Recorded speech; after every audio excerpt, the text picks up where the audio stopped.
کہ سرمایہ کاری میں استحکام آیا یا بڑھ رہی ہے یا کم ہو رہی ہے، تو پتہ چلی سرمایہ کاری بیرونی بھی کم ہو رہی ہے اور سرمایہ کاری اندرونی یا داخلی سرمایہ کاری بھی کم ہو رہی ہے۔ تو جب آپ یوٹیلٹی کی قیمتیں پوچھ لیں تو گیس ہماری مہنگی ہو گئی، بجلی ہماری مہنگی ہو گئی، مطلب کس چیز کی اسٹیبلٹی کی بات کر رہے ہیں؟ مطلب جو عام پاکستانی ہے اس کو تو وہ تو غریب ہو گیا نا۔ 2000 یہ حکومت کے شماریات ہیں کہ 2018 کے مقابلے میں 2024-25 میں ایوریج ہاؤس ہولڈ انکم کم تھی، 2014 کے مقابلے میں بھی ایوریج ہاؤس ہولڈ انکم کم تھی۔ آپ نے 6,700 ارب روپے ٹیکس جمع کرا ہے 22-23 میں، اور آج اس سال جو ہے وہ آپ 15,000 ارب کریں گے تو آپ 2.25 گنا ٹیکس جمع کر رہے ہیں۔ آپ کے اخراجات اسی اسپیڈ سے بڑھ رہے ہیں، تو وہ پیسے کون دے رہا ہے؟ لوگ دے رہے ہیں، کیونکہ آپ ڈیفیسٹ بتا رہا ہے میں کہتا ہے کم کروں۔ تو آپ نے لوگوں کو تو سیریسلی جھنجھوڑ کے رکھ دیا۔ یہ بات تو میرے خیال سے یہ بات تو ماننے کی ہے نا کہ جو اسٹیبلٹی آپ بات کرتے ہیں کہ امپورٹ کم ہو گیا، وہ امپورٹ اس لیے کم ہو گیا آپ نے لوگوں کی جیب سے پیسے نکال دیے۔ نہیں اچھا، مجھے اب ایک صرف یہ بھی بتا دیجئے کہ جو یہ ایک عام ہم بلیم گیم ہوتی ہے نا، دیکھیں جب مجھے یاد ہے جب آپ فائنانس منسٹر بنے تھے، even you know very little things, آپ بڑا پریشر تھا آپ کو، جب آپ آئے آپ کو یاد ہو کہ سب سے بڑا کرائسس تھا کہ پیٹرول کی اور یہ پرائسز اوپر لے کے جانی ہے یا نہیں لے کے جانی۔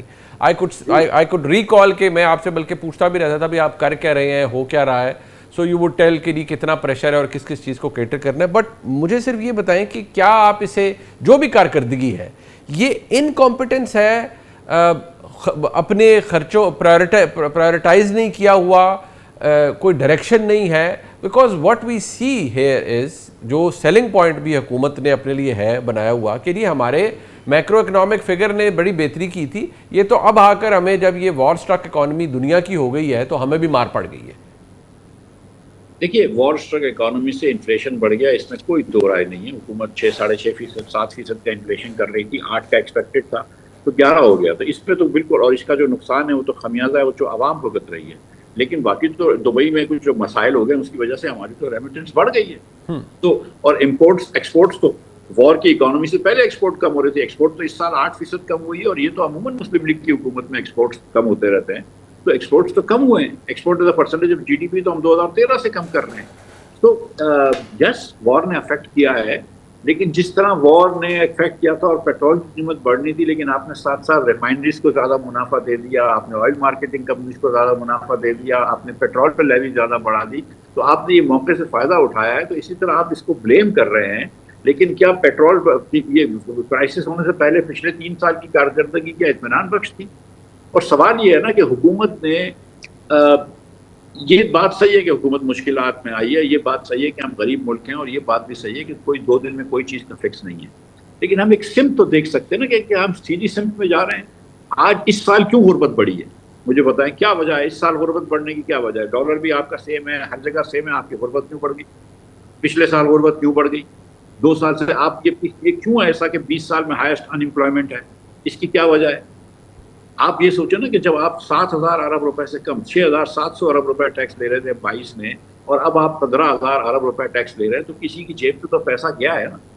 جس کی جیب سے پیسہ گیا ہے اس کو آپ نے غریب کر دیا ہے، اور وہ جب غریب ہوا ہے، یہاں پہ نوکریاں نہیں بن رہی، سرمایہ کاری نہیں ہو رہی، صنعت کاری نہیں ہو رہی، تو پھر کسی نہ کسی کو خمیازہ تو بھگتنا پڑے گا۔ میرا جو مقدمہ ہے حکومت کے خلاف وہ یہ ہے کہ ان کے یہ نہیں ہے، میں نہیں سمجھتا کہ بہت کمپیٹنٹ ہے، لیکن چلو ٹھیک ہے اس کو چھوڑ دو، میں خدا نہ خاصہ کوئی چوری ووری کا الزام بھی نہیں لگاتا۔ میں تو یہ کہہ رہا ہوں کہ یار ایک ویژن ہونا چاہیے۔ آپ دیکھیں کہ پاکستان ایک ڈاؤن ورڈ سلائڈ پہ ہے، پاکستان نیچے جا رہا ہے، اور جتنا وقت نکل رہا ہے اتنا ہماری اور ہمارے ہم پلہ ممالوں کی ڈسپیرٹی بڑھ رہی ہے۔ تو اب آپ کو سیم چیز تو نہیں کرنی چاہیے نا، آپ وہی کر رہے ہیں، ٹنکرنگ کر رہے ہیں، آپٹکس کر رہے ہیں، دکھاوے کی بات ہے کہ ہم نے آسٹیرٹی کری، ہم نے دل پہ پتھر رکھا۔ بھائی آپ نے دل پہ پتھر رکھ کے 40 روپے 50 روپے جو ہے وہ لیوی بڑھا دی پیٹرول کے کرائسس کے دوران، تو کیا دل پہ پتھر رکھ لیا آپ نے؟ تو گزارش میری یہ ہے کہ مطلب یہ حکومت کو جو کرنے کے کام تھے اس نے یہ نہیں کیے، جو ریفارمز کرنی تھی، چاہے وہ NFC کا ریفارم ہو، چاہے وہ لوکل گورنمنٹ کا ریفارم ہو، چاہے وہ صوبوں کا اخراجات، صوبوں کو کچھ اخراجات دے دینے کا ریفارم ہو یعنی کہ بیس، اور کچھ منسٹریز ڈیوالو کا ریفارم ہو، چاہے وہ پینشن کا ریفارم ہو، چاہے وہ رائٹ سائزنگ کا ریفارم ہو، یہ سب ان کے وعدے تھے الیکشن سے پہلے، کسی وعدے کو پورا نہیں کیا۔ بٹ یہ جب ہم ریفارمز کے نہ ہونے کی بات کرتے ہیں تو یہ it is one of the factor جس کی وجہ سے ہماری ڈائریکشن درست نہیں ہو رہی, یا یہ ایک بہت میجر فیکٹر ہے آپ کے نزدیک جس کی وجہ سے ہمارے حالات یہ ہیں؟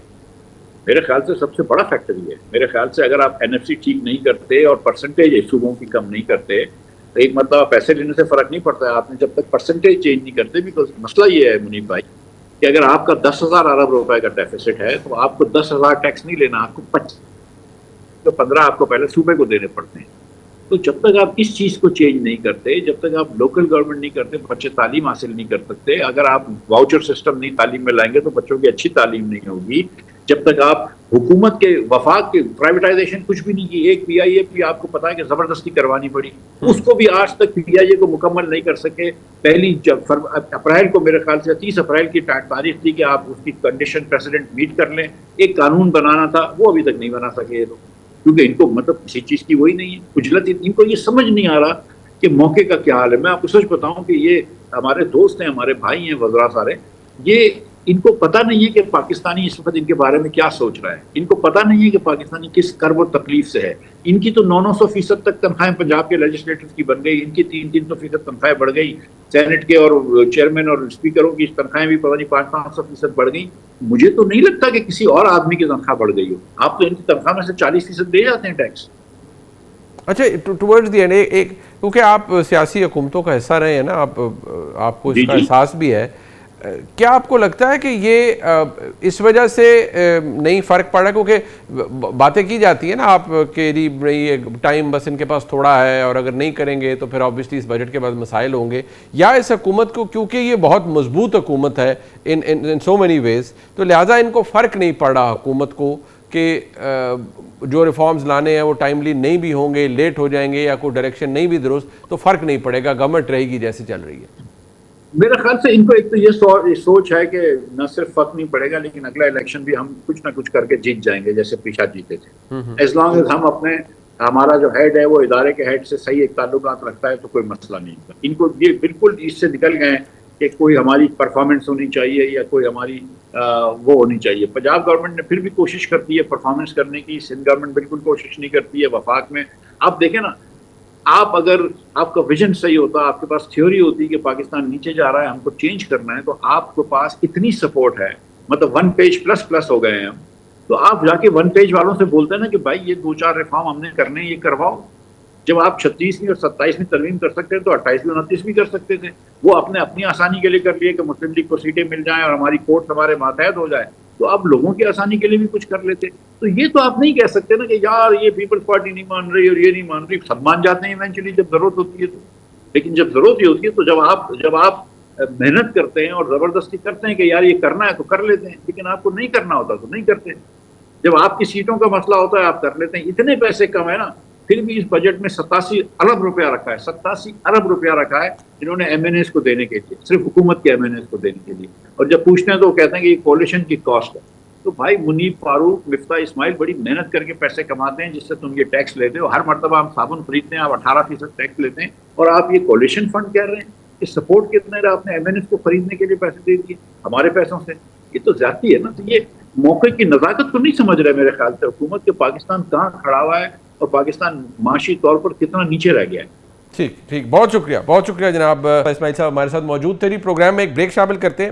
آئی تھنک بڑا کٹ تھروٹ انالیسز ہے, بٹ حقائق کے اوپر مبنی, جو اس وقت حکومت نے ایک تصویر آپ کے سامنے رکھی اور جو ایکچوئل تصویر ایک ایز اے کرٹیک انہوں نے ہمارے سامنے رکھی. اس وقت میرے ساتھ موجود ہیں جناب مزمل سہروردی صاحب, سینئر صحافی ہیں, کسی تعارف کے محتاج نہیں ہیں. آپ کا بہت شکریہ مزمل سہروردی صاحب. اور جناب مصطفیٰ نواز کھوکھر صاحب, سینئر سیاستدان ہیں اور تحریک تحفظ آئین پاکستان کے عام رکن بھی ہیں, جو اس وقت حالات ہمارے سامنے ہیں معیشت سے جڑے اور سیاست سے جڑے. معیشت سیاست سے جڑی ہے اور سیاست کا اثر معیشت پر ہوتا ہے, اس پر بات کر لیتے ہیں. میں مصطفیٰ بھائی ذرا آپ سے تھوڑی سی کھلی ڈلی گفتگو اس لیے سٹارٹ کرنا چاہوں گا. ایک تو آج آپ کو پتہ ہے معاشی سروے آیا, بجٹ بھی آ رہا ہے, حکومت آج میں دیکھ رہا تھا پوری ایک وہ جسے کہتی ہے نا ایک بریگیڈ تھی وزراء کی, انہوں نے اپنے جو اچیومنٹس تھی ان کے بارے میں کہا. ٹھیک ہے کہ جی ہمارا عام گروتھ جو ہے وہ اتنی ہونی تھی, 3.7% اس لیے ہوئی کہ وہ ظاہری بات ہے گلوبل اکانومی ہٹ ہوئی ہے,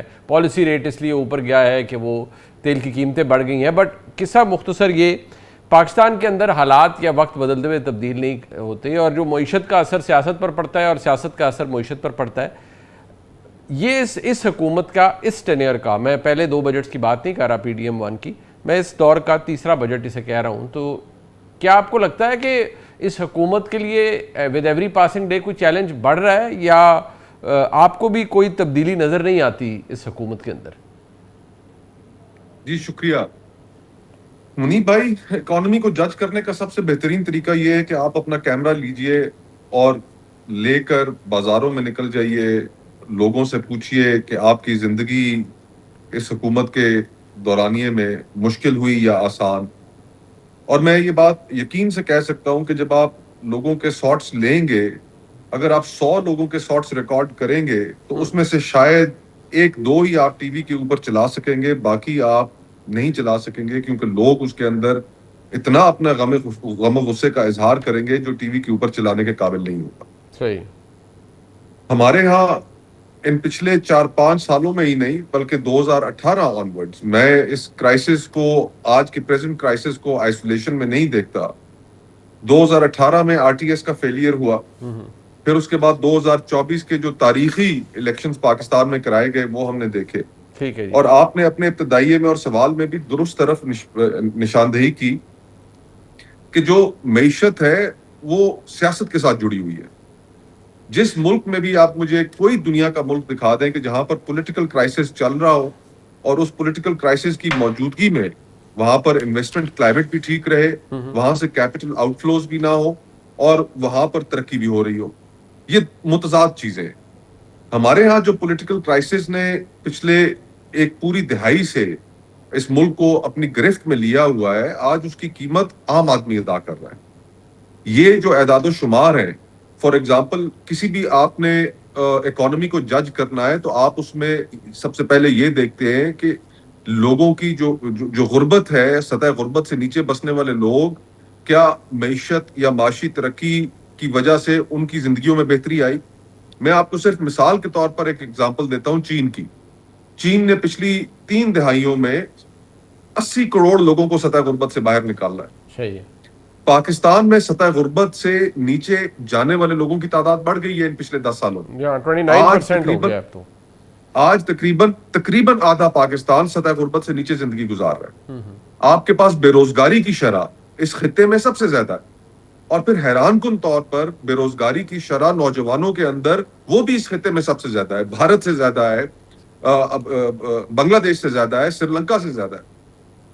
تو یہ جو گفتگو ہے ٹی وی چینلز پر بیٹھ کر ہم کر تو لیتے ہیں کہ جناب، اور وزراء یہ باتیں کر بھی دیتے ہیں کہ ایسی ترقی ہو رہی ہے، ویسی ترقی ہو رہی ہے، ملک میں دودھ اور شہد کی نہریں بہہ رہی ہیں، لیکن عوام تک تو اس کے ثمرات نہیں پہنچ رہے. ٹھیک ہے. آپ کا تعلق سیلریڈ کلاس سے ہے. آپ مجھے یہ بتائیے کہ کیا اس ملک کی معیشت کا جو سارے کا سارا بوجھ ہے وہ آج آپ کے طبقے نے نہیں اٹھایا ہوا؟ جی ایسا ہی ہے. سب سے جو بڑے کنٹریبیوٹرز ہیں نیشنل کٹی میں ٹیکس کی صورت میں وہ سیلریڈ کلاس ہے. ایسے ہی ہے، بالکل ایسے ہی ہے. اور ان کے لیے کیا ریلیف ہے؟ اس ملک میں بجلی اور گیس کی آپ قیمتیں دیکھ لیں، 60 اور 65 روپے یونٹ پہ جب آپ بجلی پیدا کر رہے ہوں گے، لوگوں سے چارج کر رہے ہوں گے، تو معاشی ترقی آپ کے ملک کے اندر خاک ہونی ہے. آپ کی ایکسپورٹس کیوں نہیں بڑھ رہی؟ آپ کی ایکسپورٹس اس لیے نہیں بڑھیں گی کہ آپ کے ہاں جو کاسٹ آف ڈوئنگ بزنس ہے وہ اتنی فینومینلی ہائی ہے کہ آپ جو بھی مال بنائیں گے وہ دنیا میں کمپیٹ ہی نہیں کر سکتا. تو پھر بیٹھ کے آپ روتے ہیں کہ جناب ہماری ایکسپورٹس نہیں بڑھ رہی. کیسے بڑھیں گی؟ کیپٹل آؤٹ فلوز کی میں آپ کو ایگزامپل دوں. دیکھیں، ایف ڈی آئی تاریخ کی کم ترین سطح پر ہے. ایس آئی ایف سی بنائی گئی تھی، آج ہمیں کچھ پتا نہیں کہ اس ایس آئی ایف سی کا کیا ہوا. کیپٹل آؤٹ فلوز کی حالت یہ ہے کہ پچھلے 5 سالوں میں Pakistanis have been the largest buyers of real estate outside Pakistan. بالکل ایسے ہے. Including places like Dubai, Qatar, Malaysia, wherever they could. اربوں ڈالر آپ کے ملک سے باہر نکل گئے. ملٹی نیشنل کمپنیز کا جو انپریسیڈنٹڈ ایگزٹ ہو رہا ہے پاکستان سے، وہ کیوں ہو رہا ہے؟ کہ آپ کے ہاں انویسٹمنٹ کا جو کلائمیٹ ہے، ٹیکسیشن ہے، وہ اتنی ریجڈ ٹیکسیشن ہے، پنشنگ ٹیکسیشن ہے کہ کوئی کاروبار کمپلیٹ. یہ جو ایک آپ نے بتایا یہ ایک انالیسز ہے یا آبزرویشن ہے، بحیثیت سے ایک سیاستدان بھی، بحیثیت ایک obviously you also do business, but issue یہاں پر یہ ہے جو مصطفیٰ صاحب آپ نے بھی پوائنٹ آؤٹ کیا, if I take it a little forward, Muzammil صاحب بردی صاحب, ایک بات ہے اب یہ چیز بڑھ گئی ہے, جو ابھی دیکھیے جو بات مصطفیٰ نواز کھوکھر صاحب نے کہی ہے وہ ہم سے کوئی ڈھکی چھپی نہیں ہے, وہ عام حالات لوگوں کے اندر نظر آ رہے ہیں. کیا اس بات کے اب اشارے کناروں میں کہا بھی جاتا ہے کہ جی حکومت تیسرے سال میں ہے, یا اپنے وہ کہتے ہیں نا پٹ یور ایکٹ ٹوگیدر, اپنی چیزیں کو درست کریں, put your house in order, یا پھر آپ کو مسائل آپ کے لیے بڑھ جائیں گے یا آپ کو گھر جانا پڑے گا. یہ کنسیڈرنگ جو اس وقت حالات ہیں, آپ کی کیا اسیسمنٹ ہے کہ یا یہ حکومت اتنی مضبوط ہے کہ اس کو فرق نہیں پڑتا کہ لوگوں کے ذہنوں میں کیا ہے, کیونکہ عوام تک تو ڈیویڈنڈ نہیں پہنچا.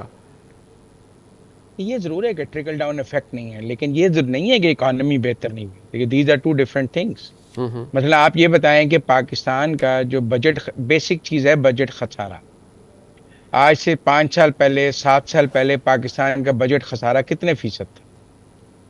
9.3%. آج بجٹ خسارہ 3.6% ہے. تو یہ حکومت بتدریجی 4 سالوں میں بجٹ کے خسارے کو آدھے سے بھی کم پہ لے آئی ہے. کیا یہ اچیومنٹ نہیں ہے کہ آپ اپنا بجٹ خسارہ مسلسل کم کر رہے ہیں؟ 2 سال پہلے مہنگائی کی شرح جو بڑھنے کی تھی وہ 32% تھی, آج ایران وار کے باوجود 11% ہے. یہ تو درست ہے کہ اس ملک کا نہ جو بزنس مین ہے وہ ٹیکس دینے کو تیار ہے, نہ اس ملک کا تاجر ٹیکس دینے کو تیار ہے. یہ ضرور ہے کہ کارپوریٹ اینٹیٹیز پر ٹیکس اسی لیے زیادہ لگا ہوا ہے کہ جو پرائیویٹ اینٹیٹیز ہیں وہ ٹیکس دینے کو تیار ہی نہیں ہے. صرف ہمارے یہاں جو اسٹاک ایکسچینج میں لسٹڈ پبلک لمیٹڈ کمپنیز ہیں وہ ٹیکس ریگولیشن میں ذرا ہمارے پاس آئی ہوئی ہیں. جو پرائیویٹ انٹرپرائزز ہیں وہ تو بالکل ٹیکس کلیکشن میں ہمارے پاس آنے کو تیار ہی نہیں ہے, اور وہ ٹیکس نہیں دیتے. آپ لوگوں کی گاڑیاں دیکھ لیں اور ان کی ٹیکس ریٹرنز دیکھ لیں, آپ لوگوں کے گھر دیکھ لیں اور ان کی ٹیکس ریٹرنز دیکھ لیں, تو آپ کو سمجھ آ جائے گی پاکستان کی غربت کی کہانی. آپ کو سمجھ آ جائے گی کہ 29% لوگ سطح غربت سے نیچے کیوں ہیں, کیونکہ جو اتنے امیر لوگ ہیں وہ ٹیکس نہیں دے رہے ہیں, اور ان سے آپ جب ٹیکس مانگیں تو وہ دبئی میں جا کے پراپرٹیاں خرید لیتے ہیں, اور اس کے بعد وہ یہ بھی کہتے ہیں کہ ہم محب وطن پاکستانی ہیں, ہمارے بارے میں بات بھی نہ کی جائے, آپ ہمیں بدنام کرتے ہیں. تو یہ مسائل تو پاکستان میں آج کے موجود نہیں ہیں. نہیں وہ بات ٹھیک ہے, وہ بات ٹھیک ہے, لیکن عام طور پر ہم بہت زیادہ کرٹیکلی دیکھتے ہیں نا, تو ہم فوری طور پر کہتے ہیں کہ یار یہ حکومت نالائق ہے, یہ حکومت تو یہ کہہ کر آئی تھی کہ جو پچھلے والے تھے وہ نالائقوں کا ٹولہ تھا, یہ تو تجربہ کار تھے تو انہوں نے کیا کیا ہے. عام آدمی کے پاس جو اگر ہم پڑھی لکھی ایک کنٹرول انوائرمنٹ میں جو بحث کر رہے ہوتے ہیں مزمل صاحب, عام آدمی کے سے اس کا تعلق نہیں ہے نا کہ وہ ٹھیک ہے, اس کے لیے اپنے ملک کے لیے جب عزت ملتی ہے وہ بھی خوش ہوتا ہے, لیکن سفارتی کامیابیاں جو اور دیگر کامیابیاں اس سے زیادہ اس کے لیے اس کے گھر کا بجٹ اور وہ ایشوز ہیں. اگر وہاں ریڈریسل نہیں ہے تو پھر کیا فائدہ کسی بھی حکومت کا, یا حکومت کیا کہے پھر. میں ایگری کرتا ہوں آپ کی اس بات سے کہ اگر میرے کچن پہ اور میری یوٹیلیٹی بلز میں مجھے ریلیف نہیں آ رہا تو میرے لیے حکومت کی کامیابیاں بے معنی رکھتی ہیں, یہ بات میں آپ سے ایگری کرتا ہوں. لیکن مصطفیٰ نواز کھوکھر صاحب نے کہا 30 سال لگے انہیں غربت ختم کرنے میں, اور 30 سال ایک ہی حکومت رہی, وہاں پر چینج آف گورنمنٹ نہیں تھا, چینج آف پالیسی نہیں تھی. تو سوال کنٹینیوٹی آف پالیسیز کی ہے, اور ساتھ سوال ہے ٹائم پیریڈ کا, کتنا وقت. یہ جو اکنامک آپ نے رول بیک کرنا ہوتا ہے, یہ کوئی 1-2 سال کی کہانی نہیں ہوتی. اگر ہم ساتھ انڈیا میں بات کریں تو 10 سال سے مودی بیٹھا ہے, اور اس نے جو کچھ کیا ہے 10-12 سال میں کیا ہے. پھر ایک اور بات بھی ہے کہ ہم نے تمام وسائل دے دیے صوبوں کو 57%, جیسے کہ انڈیا میں صوبوں کے پاس وسائل ہیں. تو مودی صاحب تو اقتدار میں آئے کہ انہوں نے گجرات میں میریکل کر لیا تھا. گجرات کی لٹریسی ریٹ, گجرات کی اکانومی, گجرات کی انڈسٹریلائزیشن, گجرات کے ایکسپیٹریٹس, گجرات کو انہوں نے ایک رول ماڈل بنا دیا پورے انڈیا کے لیے. یہ بتا دیں کہ 16 سال سے پی ٹی آئی بیٹھی ہے کے پی میں, 20 سال سے پیپلز پارٹی بیٹھی ہے, اور نون بیٹھی ہے پنجاب میں. یہ مجھے صوبوں کا کمپیریٹیو انالیسس دے دیں کہ کس صوبے میں لٹریسی ریٹ بڑھ گیا ہے. ہم نے ایجوکیشن اور ہیلتھ ڈیولو کر دی ہوئی ہے, کس صوبے کی ایجوکیشن اور ہیلتھ بہترین ہو گئی ہے. یہ ہمارے ساتھ انڈین پنجاب ہے, اس نے اپنے وسائل سے لوگوں کی بجلی فری کی ہے؟ کس صوبے نے کہا ہے کہ میں اپنے وسائل سے اپنے صوبے کی بجلی فری کرتا ہوں یا 200 یونٹ فری کرتا ہوں؟ ہم وفاقی حکومت کے بہت کرٹیکل ہوتے ہیں، یہ بات ٹھیک ہے، لیکن سوال یہ ہے کہ 18ویں ترمیم کے بعد فرائض تو صوبوں کے پاس چلے گئے ہیں، ٹھیک ہے، ان سے کوئی سوال کرنے کو تیار نہیں۔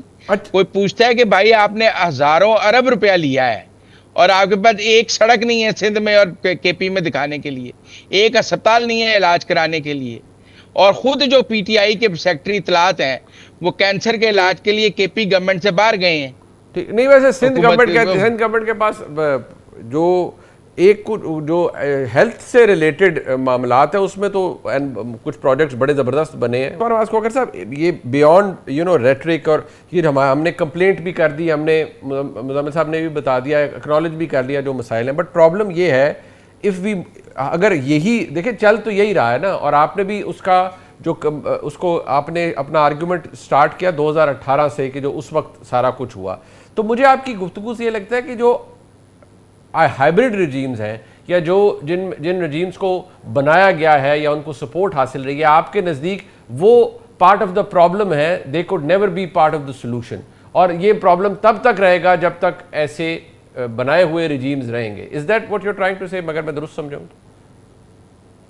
جی یہ سب سے بیسک ایشو ہے کہ جب تک ہم اس کو ریزالو نہیں کریں گے کہ الٹیمیٹلی جو بھی حکومت اپنے آپ کو آنسریبل نہیں سمجھے گی، اکاؤنٹیبل نہیں سمجھے گی، اور وہ یہ سمجھے گی کہ اس کو الیکشن جیتنے کے لیے عوام کے ووٹوں کی ضرورت نہیں ہے بلکہ اسٹیبلشمنٹ کی حمایت حاصل کرنا ہی جیت کی ضمانت ہے، تو پھر وہ اس کی پرفارمنس بھی نیچے چلی جائے گی۔ اور پھر پولیٹیکل کرائسس کی نوعیت اس قسم کی ہوتی ہے کہ وہ اتنا انسیکیورٹی اور انسرٹنٹی پیدا کرتے ہیں کہ پھر کیپٹل فلائٹ اور کیپٹل انفلوز کا رکنا اور وہ ساری چیزیں آٹومیٹکلی اس کے ساتھ جڑی ہیں، وہ ختم ہو جاتی ہیں۔ مصطفیٰ بھائی کیونکہ میں چاہ رہا ہوں اس کو بھی ایڈریس کریں، یہ آپ نے جو چیزیں گنوائی ہیں، ایک فیکٹر آپ نے ابھی پچھلے دنوں آپ نے شاید کسی ٹاک شو کے اندر کہا تھا، وہ ایک ہے کہ آپ نے کہا انپریڈکٹیبلٹی بہت ہے ہمارے نظام کے اندر، کہ ایک دن آپ کسی کے ساتھ بیٹھے ہوئے کھانا کھا رہے ہوتے ہیں، اگلے دن وہ شخص وزیر اعظم وہ شخصیت بن جاتے ہیں۔ آپ نے کہا کہ پتہ نہیں لگتا کہ یہاں پر ایک دم کچھ ہو جائے۔ اب آپ کے، میرے، مزمل صاحب کے، ہم سب کے بڑے محترم ہیں جناب سہیل وڑائچ صاحب، انہوں نے ایک کالم لکھا، انہوں نے کہا یار کہ یہ انہوں نے لاجک اور جو ہماری ہسٹری ہے اس کو سامنے رکھتے ہوئے کچھ چیزیں سامنے رکھی ہیں، منظر کشی کی ہے۔ آپ کو لگتا ہے کہ اس حکومت کے اوپر یہ جو ایک ڈینگلنگ سورڈ، پتہ نہیں مجھے تو نظر آ رہی ہے، آپ کو بھی آتی ہے، مزمل صاحب کو بھی آتی ہوگی یا نہیں مجھے نہیں پتا، کہ کیا یہ معیشت اس طرف جا رہی ہے جہاں حکومت کے لیے ایک میک اور بریک سچویشن پیدا ہو، یا نہیں، this is not the case this time? میرے خیال سے بالکل اس جانب جا رہی ہے، اور اس جانب جانے کی وجہ یہ ہے کہ اگر ہم صرف اس کو اسی سٹرکچر کی نظر سے دیکھیں جو سٹرکچر ان پلیس ہے، جو ہائبرڈ نظام جس کو آپ کہتے ہیں، تو ایک مخصوص حد سے زیادہ اگر آپ کوئی ریلیف یا کوئی بیانیہ نہ بنا سکیں، پبلک کو ریلیف نہ دے سکیں، کوئی اکنامک فرنٹ پہ کوئی بہتری نہ لے کر آ سکیں، تو پھر وہ بوجھ زیادہ عرصے تک اٹھانے کے عادی نہیں ہے۔ There is no free pass, you have to perform, you have to, کہ آپ کو وہ پرابلمس پھر نہیں پیش آنی چاہیے جو، اور نون لیگ کا تو ایک طرح امتیاز جو پیش کیا جاتا تھا وہ تو یہی تھا کہ جناب ہمارے پاس بڑی کمپیٹنٹ ٹیم ہے، اور اس کمپیٹنٹ ٹیم کے بدلے میں، نتیجے میں ہم ساری صورتحال کو تبدیل کر دیں گے۔ فہد حسین صاحب نے ابھی کچھ دن پہلے ایک آرٹیکل لکھا، اور اس میں انہوں نے ایک وزارت کی پرفارمنس کے اوپر انہوں نے بتایا کہ کیا ان کی کیسی پرفارمنس رہی۔ تو یہ جو ہماری پیکیولر پولیٹیکل سرکمسٹانسز ہیں کہ جس کے اندر ایک پاپولر پارٹی کا سربراہ جیل کے اندر پڑا ہوا ہے، اس کے مقابلے میں ایک جو پولیٹیشینز بٹھائے گئے، نہ وہ کوئی پولیٹیکل بیانیاں بنا سکے، نہ وہ اکنامک فرنٹ پہ کوئی کامیابی دکھا سکے، اور جو غم و غصے کی جو اظہار ہے، اس غم و غصے کے اظہار میں اسٹیبلشمنٹ یہ بہت زیادہ عرصے تک نہیں اٹھائے گی۔ اس ڈائمینشن پہ بھی غور کرنا چاہیے کہ اس وقت مسلم لیگ نون کے اندر بھی یہ ایک بہت بڑی گفتگو ہو رہی ہے کہ ہمیں وفاقی حکومت کی ضرورت کیا ہے۔ یہ روز روز بجلی اور گیس اور یہ سارے مسائل اور ان کا مسائل کا ہماری سیاست پر اثر انداز ہونا، وفاقی حکومت سے جان چھڑائیے اور پنجاب کی حکومت پر توجہ دیجیے اور اسی کی بنا پر اپنی سیاست کو ریسٹور کریں۔ ہم نے گلگت بلتستان کے الیکشنز میں دیکھ لیا کہ وفاق کی حکومت کا نیگیٹو اثر ہوا وہاں پر مسلم لیگ نون کی پالیٹکس پہ, اور یہی حال باقی ملک میں بھی ہو رہا ہے. تو وہ ان کے اندر بھی ایک سوچ پائی جاتی ہے کہ وفاقی حکومت سے جان چھڑائیں اور اپنی سیاست کو دوبارہ بلڈ کرنے کے لیے ایک کوشش کی جائے. تو یہ باتیں میرے خیال سے دونوں مل جاتی ہیں, تو شاید ہو سکتا ہے کہ اس کے مزمل بھائی نظر آئے. نہ سیاسی بیانیہ نہ معیشت کا بیانیہ, کیا ہم یہ کہیں کہ وہ کہتے ہیں نا اٹس اپ فار گریبس, تو کیا وفاقی حکومت از اپ فار گریبس کہ یہ ٹھیک ہے جی کوئی فائدہ نہیں ہے اس کا, یا کوئی یہ کہے کہ جی ٹھیک ہے مارچنگ آرڈر ہے آپ کا جائیں فارغ ہو گئے ہیں؟ دیکھیں, I have great respect for Sohail Warraich صاحب, but with due respect I fully disagree with ہم کہ ایسا کوئی ماحول اس وقت پاکستان میں نہیں ہے, اور مجھے نہیں لگتا کہ یہ حکومت کہیں جا رہی ہے. اور مجھے لگتا ہے کہ جو گلگت بلتستان کا الیکشن ہے وہ بہترین کارکردگی کے سیاسی بیانیے کی جیت ہے. آپ دیکھیں نا, پی ٹی آئی ارریلیونٹ نظر آئی کے پی کے الیکشن, گلگت کے الیکشن میں. ایسے لگا جیسے وہ ایگزسٹ ہی نہیں کرتی ہے کہیں پولیٹیکل سینیریو میں, نہ بطور پارٹی وہ کہیں ایگزسٹ ہی نہیں کرتی گلگت میں, نا اس کی لوکل لیڈرشپ بھی نہیں وہاں پہ نظر آئی. اور ٹیکنیکل بات یہ ہے کہ وہ وہاں پہ ان کے پاس کوئی ایک جلسہ نہیں وہ کر سکے وہاں جا کر. اسی طرح کے حالات مجھے آگے آزاد کشمیر میں نظر آ رہے ہیں. باقی یہ کہہ رہے ہیں 2018 سے نظام میں خرابی آئی. مصطفیٰ نواز کھوکھر صاحب سے بھی انتہائی احترام سے, میرے بڑے ہیں, بزرگ ہیں, مجھے بہت احترام ہے ان کا, لیکن وہ آپ کے بزرگ نہیں, وہ بزرگ نہیں بننا چاہیں گے, وہ آپ کے بھائی بننا چاہیں گے. اس بات پہ انہوں نے اعتراض کر دیا, ان سے پہلے میں نے کر دیا. اچھا جی, تو دیکھیں نا جی, خرابی تو 2014 سے آئی جب ایک اسٹیبلشمنٹ کا دھرنا لے کے عمران خان آئے, ورنہ تو پارٹی اپنا ٹینیور پورا کر رہی تھی, ایک پولیٹیکل کانٹریکٹ پاکستان میں موجود تھا. آپ کو کہنا چاہیے کہ اس ملک میں ہائیبرڈ رجیم لانے کا, اسٹیبلشمنٹ کے کندھوں سے اقتدار میں آنے کا کھیل عمران خان نے شروع کیا 2014 میں. سب سے پہلے آئین کس نے توڑا؟ جب عدم اعتماد پیش ہوئی تو آئین نہیں توڑا عمران خان نے. ٹھیک, بالکل. آئین توڑنے کی روایت کہاں سے شروع ہوئی؟ نہیں دیا اس ملک میں آئین توڑنے کی سزا. اگر عمر بندیال نے عمران خان کو این آر او دیا, یا وہ سوری کو این آر او دے دیا, یا فواد چودھری کو این آر او دے دیا, وہ قرارداد پاس کرنے پہ کہ ساری اپوزیشن کو غداری کا سرٹیفکیٹ دے دیں, تو آج خود کو غداری کے سرٹیفکیٹ مل رہے ہیں تو روتے کیوں ہیں؟ رسم تو انہوں نے شروع کی ہے کہ کوئی سر اٹھا کے نہ چلے, آج اپنے سر گر رہے ہیں تو رو رہے ہیں. جی, میرے خیال میں یہ آپ نے جو بتایا یہ شاید حالات کی عکاسی ہے جو آپ نے کی ہے, but you disagree with what honourable Sohail Warraich صاحب سے, آپ اسے ڈس ایگری کرتے ہیں, بٹ ایک کنفلکٹنگ اوپینین ہے. مصطفیٰ نواز کھوکھر صاحب کو لگتا ہے کہ ہم کوئکلی اس طرف جا رہے ہیں. آپ ایسا کر لیں, آپ ایسا کریں اگست میں مجھے اور مصطفیٰ نواز کھوکھر صاحب کو اکٹھے بٹھا لیں. بٹ ان کو وہ بالکل بیٹھ جائیں گے وہ بھی, بلکہ دیکھیں history is in the making, کیا پتا ان کے لیے بھی کچھ نئی چیزیں آشکار ان کے سامنے ہو جائیں کہ واقعی یہ حکومت اتنی مضبوط ہے کہ ٹس سے مس یا مس سے ٹس بھی نہیں ہوتی اور کسی کو کوئی فرق نہیں پڑتا. اور سو بالکل ہم مصطفیٰ نواز کھوکھر صاحب کو اور آپ کو دوبارہ اس سے پہلے بھی زحمت دیں گے, لیکن اس وقت تو ضرور دیں گے. میں شکریہ ادا کروں گا جناب مصطفیٰ نواز صاحب کا اور جناب مزمل سہروردی صاحب کا. پروگرام میں اب تک کے لیے اتنا ہے جی, انشاءاللہ کل آپ سے پھر ملاقات ہوگی. خدا حافظ.